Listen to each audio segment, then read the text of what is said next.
এক বিশাল স্থাপনা যেখানে একবার প্রবেশ করলে মুক্তি পাওয়া প্রায় অসম্ভব। বলছিলাম পৃথিবীর সবচেয়ে ভয়ঙ্কর এবং অন্যতম কারাগার সেকটের কথা। ল্যাটিন আমেরিকার ছোট্ট একটি দেশ এল সালভাদর। একসময় গ্যাং, অপহরণ, সহিংসতার জন্য বিশ্বের কাছে পরিচিত ছিল এই দেশটি। 2022 সালের শেষের দিকে দেশটির সরকার নাইব বুকেল ঘোষণা দিলেন এমন এক প্রকল্পের কথা যা কাঁপিয়ে দিয়েছিল পুরো বিশ্বকে। প্রকল্পটির নাম ছিল centre for the confinement of terrorist, যার বাংলা অর্থ দাঁড়ায় সন্ত্রাসীদের বন্দিশালা কেন্দ্র।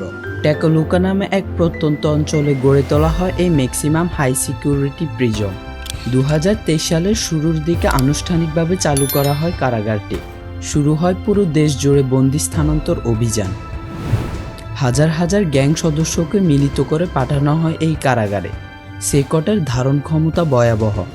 একসাথে প্রায় 40,000 বন্দী রাখা যাবে এই জেলটিতে। এই প্রিজনে বন্দীদের রাখা হয় প্রতিনিয়ত নজরদারির মধ্যে। প্রতিটি সেলে বসানো হয়েছে উচ্চ ক্ষমতা সম্পন্ন ক্যামেরা। সেলগুলোতে নেই বিছানা, নেই কোনো জানালা। প্রতিটি সেলে গাদাগাদি করে রাখা হয় 50 থেকে 100 জন বন্দীকে।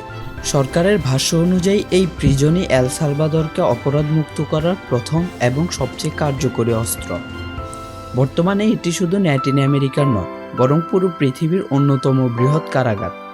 সবশেষ একটা প্রশ্ন থেকেই যায়, এই প্রিজন কি সত্যি অপরাধমুক্ত করছে নাকি আরও অমানবিক বাস্তবতা তৈরি করছে? কমেন্টে জানাও। আর এইরকম মিস্টিরিয়াস ভিডিও পেতে চ্যানেলটিকে সাবস্ক্রাইব করে রাখো। দেখা হচ্ছে অন্য কোনো ভিডিওতে।